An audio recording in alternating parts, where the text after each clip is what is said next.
We are wrapping up one lunar cycle and about to begin a new lunar cycle. The one that we are wrapping up, I wrote about in my blog post at thestarqueen.com/blog, and I spoke into it here in this channel titled Divine Alchemy of the New Moon. And there are some prayers in there for the predicted events that I predicted, fires and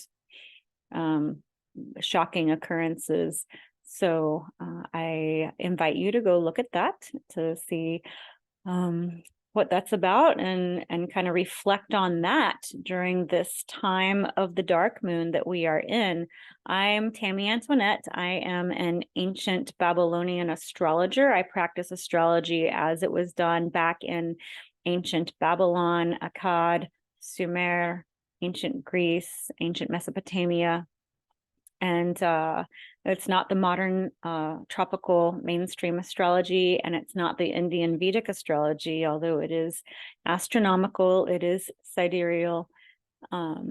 So if you would like to know more about the type of astrology that I practice, you can look at my video titled, What is Ancient Astrology and Why Do I Practice It? And so we are coming into a prosperity portal, actually. So we've got Venus is going to appear this weekend in the evening, the morning sky. She's going to rise as a morning star, albeit retrograde. And we have the first lunar crescent showing up Thursday on the 17th in the evening sky after the sun sets. And we have Sirius, our mother-father star, showing up in the morning sky. I've already seen Sirius here in Texas, and depending on where you are in the world, you may be seeing it later. A lot of the world expects to see it on the 18th and on the 19th. So look at your sky and take this into you. You have the whole universe inside of yourself. It's just a reflection of you. And whenever we observe the sky, then we can connect deeper with ourselves and with our own divinity. So this can really help us in life to remember who we are. So during the dark moon time that we have occurring right now, we've got the moon invisible. And because it's conjunct the sun, it's going to be exactly conjunct the sun on the 16th, August 16th in the morning. And it'll be in the space of the very last degrees of Cancer. So this is more nebulous alchemical energy coming in for the new lunar cycle. And during this dark moon time, I invite you to, or most of us naturally do this already, it's time to purge, time to detox, time for quiet, for meditation, since the sun and moon are in Cancer, it's a good time to connect with family, of course, to do any ancestral healing that's fully supported right now, especially with Venus retrograde in Cancer. And the ancients didn't really do much of anything whenever there was a dark moon. So whenever the moon and the sun meet, it's that change into a new lunar cycle, but we don't actually begin our new actions from the revising and the planning of the moon conjunct sun time until we see that first lunar crescent appear in the sky, and then it's time to take our actions. That's when the new lunar cycle actually begins, because we can see it. It's important that we observe these things. And so so I have actually I'm going to have a ceremony and masterclass on Friday for this new moon prosperity portal, since there is this Holy Trinity being birthed into our sky, reflecting the Holy Trinity within us, and it's activating the fulfillment of our visions, our desires that have been brewing from within, while Sirius, Venus, the moon have been invisible. And this is a women's new moon prosperity portal activation, and it's going to take place. You can register at thestarqueen.com/events, or go to my Facebook group, Astrology for High Achieving Women Sisterhood, and or send me a comment. I'd love to hear from you. So as we approach this new lunar cycle,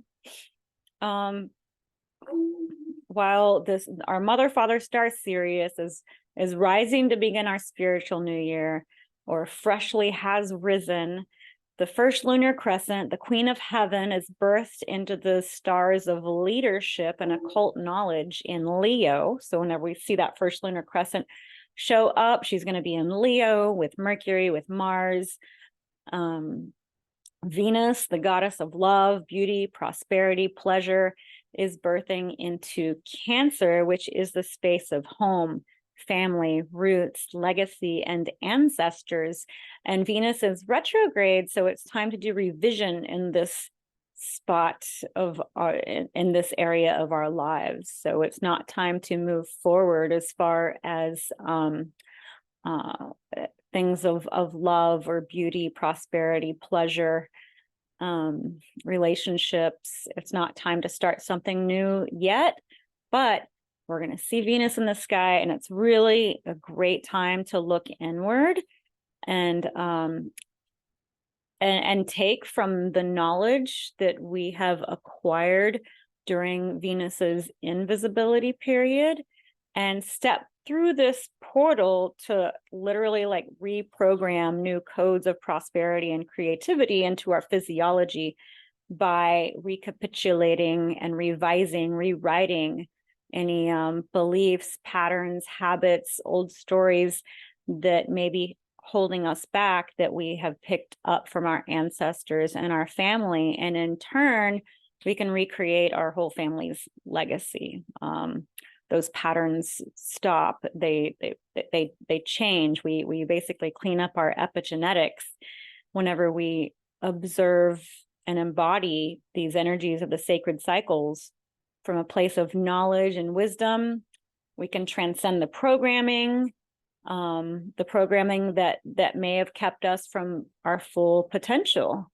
I mean, we're on the planet to evolve, so we want to use these cycles for our own evolution and for our family's evolution. So we're going to harness this Holy Trinity, and we are going to harness the master keys to journey through a new prosperity portal for greater success, fulfillment, and the creation of more prosperity, more abundance in all areas of life, especially love, creativity, and business and finances. We're starting a whole new 9-month cycle when we see Venus birthed as a morning star. And whenever she is a morning star, she is in a place of more sovereignty than when she's an evening star. So it's time for us as women to take charge in our lives and recreate and embody these new patterns and beliefs to up-level us and our whole lineage and our legacy into a naturally higher stratosphere of balanced action and attraction. So I invite you to RSVP at thestarqueen.com/events. And I hope to see you there on Friday, the 18th.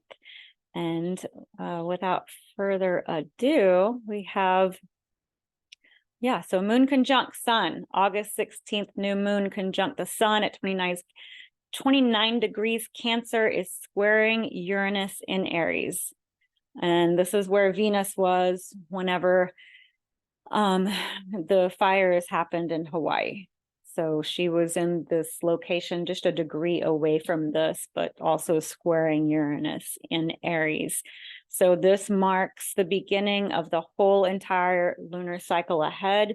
So we are going to continue with the theme of alchemy, basically.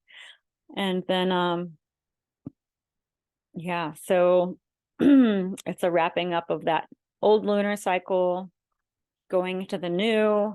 And then, yeah, so these days may feel shocking, explosive, turbulent, with the sun and moon at the final degrees of Cancer square Uranus and Aries, the great revolutionary. But ultimately, these things that happen, these alchemical cycles, are, whenever we look back, we can see that, oh, we learned so much and we actually evolved because of that experience. We wouldn't be who we are. We wouldn't be as strong and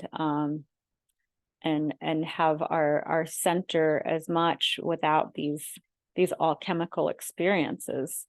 So we do have more of this incoming, more fire, earthquakes, more heat happening.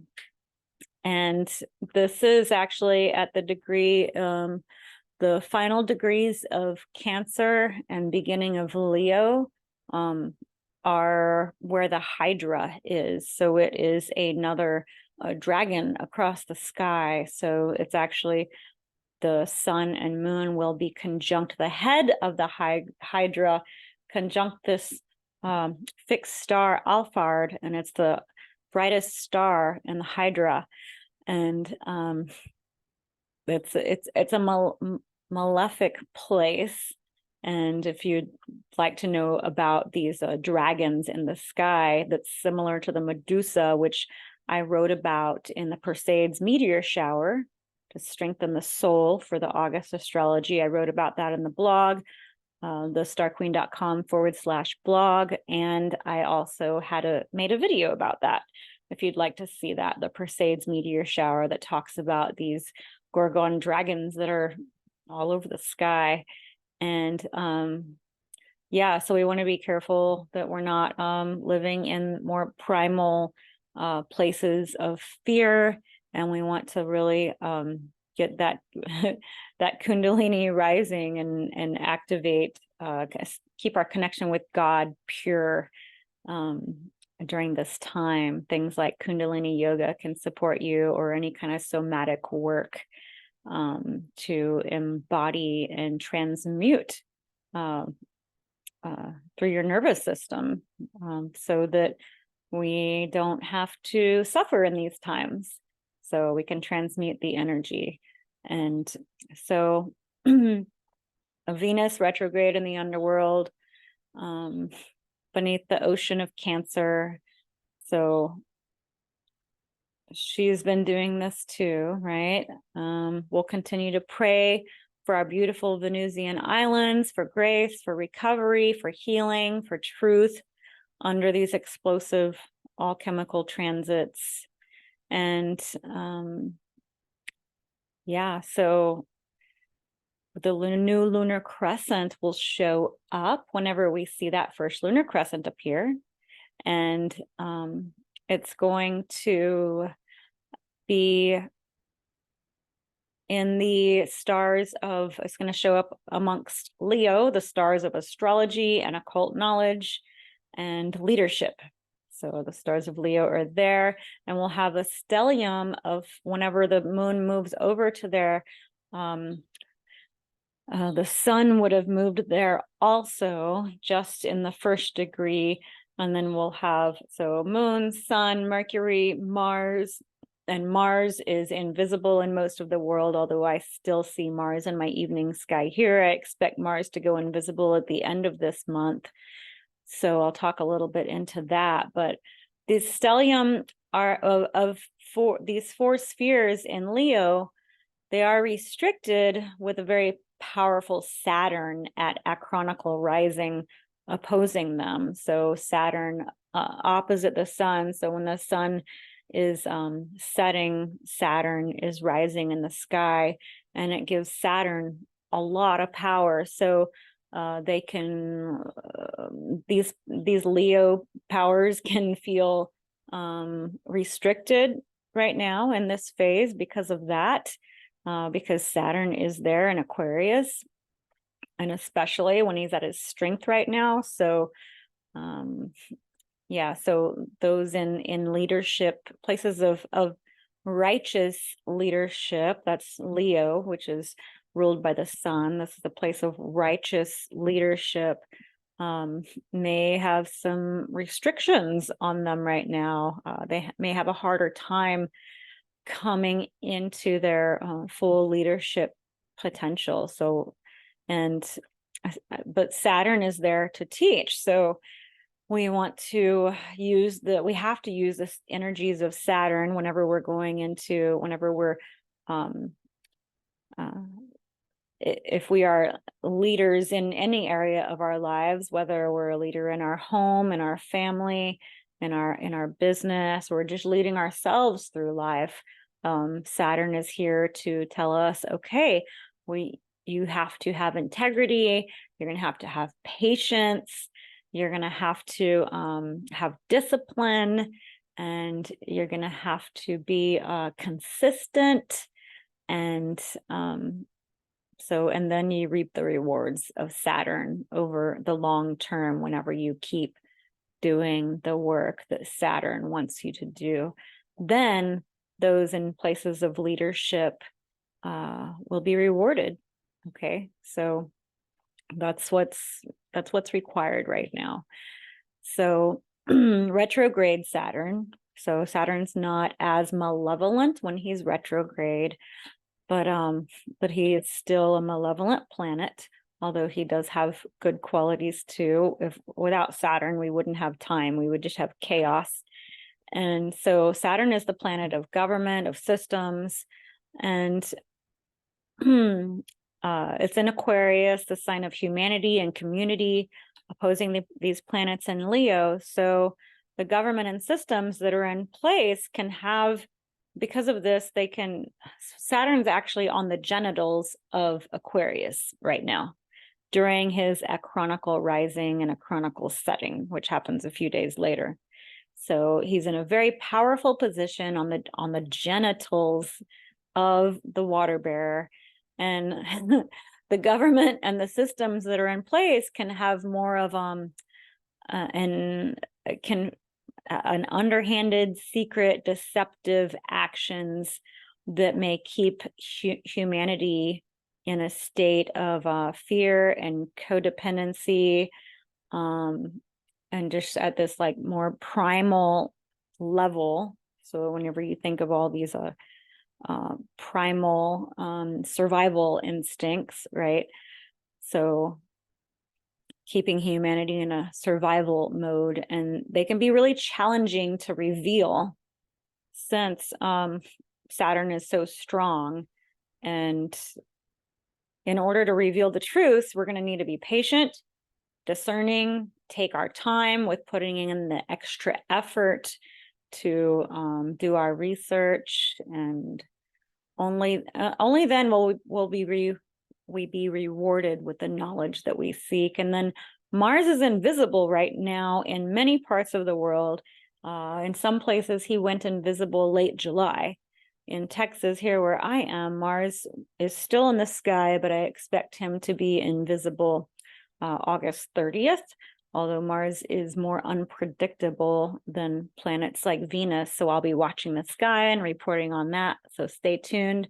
So he's going to stay invisible, hidden under the sun's rays through February here, and through May in latitudes north of Texas, at least. So those who are mostly affected by Mars will feel this more strongly. So if Mars was really strong in the sky whenever you were born, at the very moment that you took your first breath, every planet was aligned on the with each other in perfectly to show your soul's blueprint. So if Mars, if say you're an Aries or Scorpio rising, or you have your moon there in Aries or Scorpio, or if Mars was your Almioten, so you would be like a small copy of Mars, or if you're born with the sun above the horizon, then Mars would be even more malefic in your chart for you.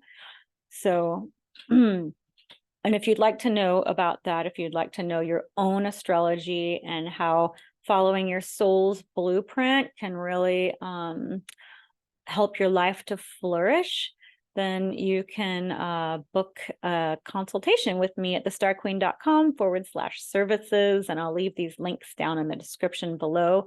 So keep a lookout for him disappearing in the evening sunset and then reappearing next year as a morning star. And this is a time where men can have a lot of problems and women can have problems with men. So Venus is going to be showing up and going direct while Mars is going in the underworld. So women are going to be doing better while men in general are going to be having a harder time. So we want to be aware of any underhanded manipulation and meanness. This is literally, the ancients called him Nergal. He was the ancient god of the underworld. And he was the god of war, of not righteous war, but just war for the sake of war and bloodshed.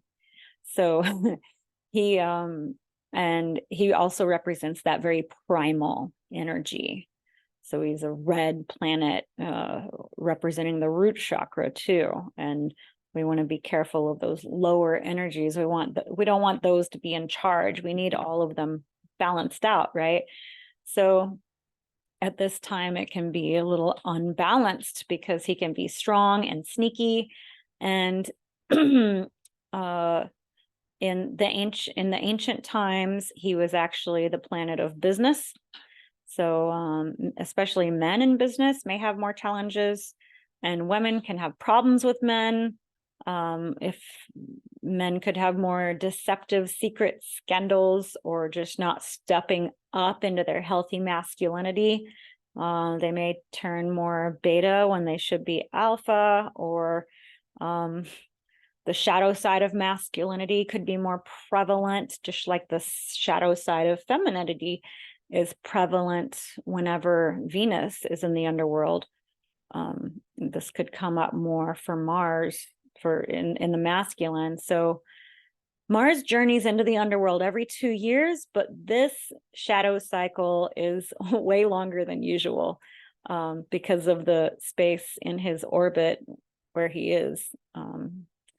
So just be aware of that. And whenever we're aware of these things and we can look out for them and we can see that, okay, this isn't permanent, this is just something here for our learning and we're going to get through this, then it's actually much easier to our lives can be much easier whenever we are aware of what's actually going on in the sky. And yeah, that is just for our learning. And what can help with these Mars energies are Venus. Venus is Mars' lover. She's the only one who could seduce Mars into into his more more upright masculinity, his divine masculinity. So Venus, so diplomacy first and foremost.